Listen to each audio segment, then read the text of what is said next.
Hi, I'm Dr. Marc. I am a voice teacher and a professional opera stage director. Today I'm going to be reacting to Dimash Kudaibergen and Igor Krutoy performing No in Moscow. This is the first time I'm watching through it. And as the people who are subscribers on this know, I love Dimash and his performances. I think it's exceptional and I'm super excited to see it. So, what I want to know is, what is your favorite part of this video? Comment down below. I want to hear what you have to say. Keep it productive. Here we go.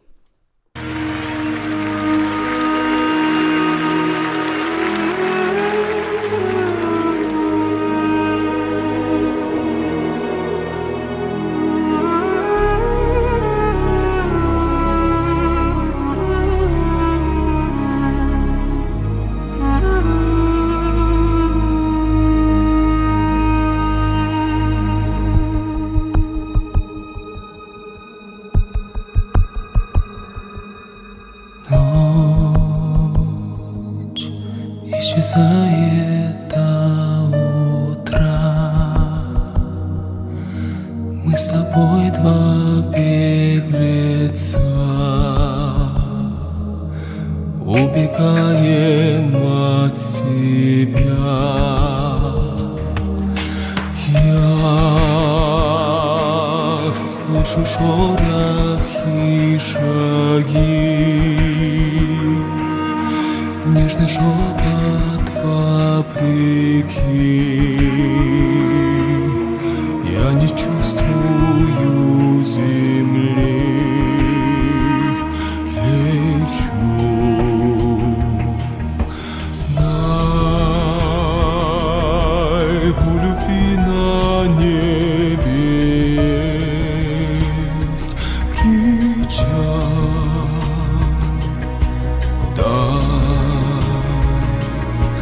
Твое сердце в руки взять, скачай. Знай,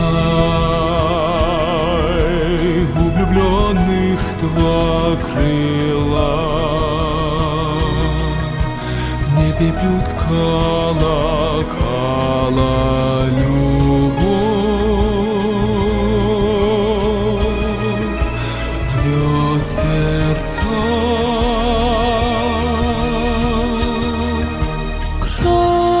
Край засыпает без тебя. У меня в гостях мечта, у нее твои глаза.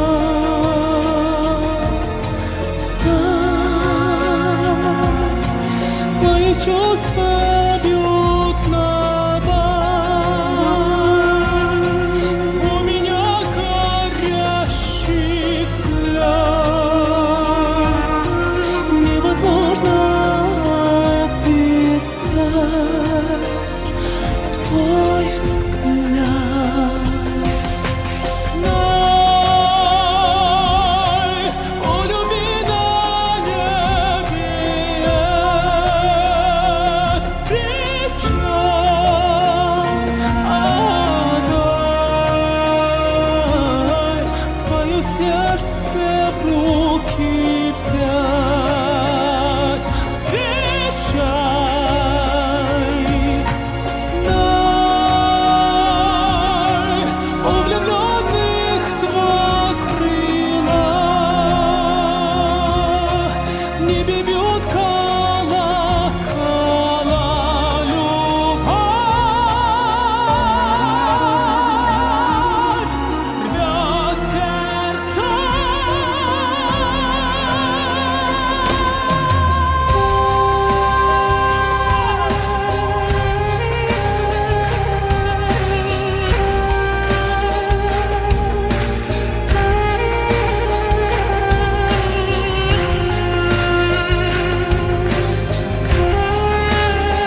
I think one of the signs of a really great performance is if it makes someone just sit there and think for a while.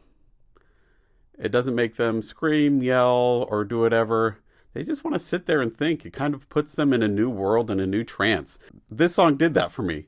If you're in a concert like this, of course, you're going to yell and scream because that's what's expected. But when you're watching it on your own, this just kind of leaves me transported to somewhere else. I love it. It was really hard to analyze this song as it was going along because it kind of put me in that trance. I loved watching this big floating world in the back. I'm not sure what that had to do with anything else, but it was gorgeous and the lights were gorgeous. And I was jealous of his white suit with brown shirt. I mean, how cool is that? It looked really great. And I wish I could pull off a white suit. I was also really drawn in by this really warm, rich baritone sound that he sang the first part of the song with. It was really gorgeous. It was a really beautiful sound. It was a sound that I'm not sure I've really heard with that fullness, that richness, that level of ease and gentleness that we heard there. I was also really impressed with how much more relaxed his hands were and all these other things that in his earlier videos where I was just interested to see what was there. To see them change and him evolve into a more and more sophisticated performer. Wow. I liked the earlier ones anyways, but it's only getting better. Wow. So what would my vocal tip of the day be then? Well, today let's talk about something that you can do to make those lower notes rich without them getting swallowed. First, we want to make sure that placement is staying nice and forward. Say nya nya nya nya nya. Feel how it's really buzzy up here in the front of the mouth. One of the temptations to make things rich and warm is to let that placement fall back, drop that buzziness up front, and let it all just sit in the back, which isn't what we want. We want to keep that front buzz and placement. What we want to add to it, though, is that openness in the back. We've talked about the space in the back, saying hat and putting 80% of a space in the back. That's great for kind of mid-range, going through the passaggio into the higher ranges. But in the lower, we can really get a nice, warm, rich sound by adding some height in back. What I mean by that is still kind of keeping that 8% and a little bit of that side-to-side smile in the back here, as if you're yawning and smiling at the same time, but keeping your mouth closed. But adding some height to it so that maybe it's almost like there's a toothpick in the back going up and down, just a little bit. What you'll notice is that creates kind of a diamond shape in the back where there's height and a little bit of width to it. That's going to help keep that presence forward, the placement consistent, keep it from getting swallowed and overly heavy. It's going to add some of that richness and darkness to it. So try playing with that. Try seeing how much height you can get in that 80% of a yawn and smile, but adding it as much height while keeping that forward placement, and see if you can kind of get both all at once. The term we're looking for here in classical voice is called chiaroscuro. Chiara means light, bright, and oscuro means dark. And it's both of those at once. It's often talked about in regard to Rembrandt paintings, but it's used in classical voice technique all the time to get this really bright sound without losing the dark, or the really dark sound without losing the bright, however you want to look at it, but getting both at the same time. My performance tip of the day is to not equate bigger body movement with being more expressive. What do I mean by this? Well, we talk about this in almost every video, in that what we're really shooting for is genuine authenticity, commitment to communicating what the text and music are asking for. And a lot of times, Dimash plays really big, but a lot of times it's his music and text are requiring him to play really big. He still is pretty dramatic here, and that isn't good or bad. That's his style, and we love it. It's really fun. But what I actually enjoyed most here was the nuance that I saw here at the beginning when he was singing this lower register. That was a little more intimate, was a little more like he is talking to just one person that's there close to him. It's that moment that really brought me into the performance. And in other performances I've seen that he's done, when he does that, it is so powerful. It does so much more for an audience than the big moments. So the big moments are fun and they're important. They create variety and interest and are really showy and exciting and probably are what propelled him to where he is. What's keeping him there and what will keep him moving forward is that he'll still do the high showy stuff, but is this level of nuance, of authenticity, of genuineness, of realness. It helps us out here in the audience, whether it's at live audience or over the screen, days, weeks, years after, feeling like we're connected to this person, like we sympathize with them, empathize with them, like they're talking to specifically to us. What can you do today to work on this? Be vulnerable with the person in front of you. Listen to them actively. See if you're putting up any walls, and if you are, see what happens when you take it down. Say what you really mean. Try to find things to appreciate and love about the people that you're talking with, and say it instead of hiding it.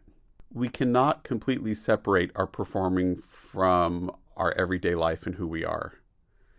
In fact, if we make our performing a part of our life, a part of in our everyday life gearing towards making us a better person, and our performing geared towards making us a better person. And by a better person, that can mean a lot of things. But in this moment, I think what I'm meaning is a person who can love the people around them with more compassion, with more understanding, with more completeness. Because as an artist, as a performer especially, you get the chance to live in different people's shoes, at least for the span of a song, or a concert, or a show, or an opera, or a musical. You really get to live in their shoes for a moment. And it gives you a different viewpoint. It gives you more compassion and empathy towards the people that are around you all day, every day. The second part of the tip of that day is to look at the person you're talking to and think, what does this person need most from me? There's something really powerful about being a performer, and before you're walking out on stage, thinking about one specific person, whether real or imaginary, that might be in that audience, and thinking, what do they need today? What can I give them? Do they need a good laugh? Do they need a good cry? Do they need to just feel and be taken to somewhere new? And then as a performer, trying to give them what they need. That changes the entire performance from being egocentric and performer-centric to being about the audience. If you want a lesson, a performance coaching, want me to work with you or your group to help you sing easier and perform more consistently at a high level, book a time with me at mrperformingartsstudio.com. I look forward to working with you online.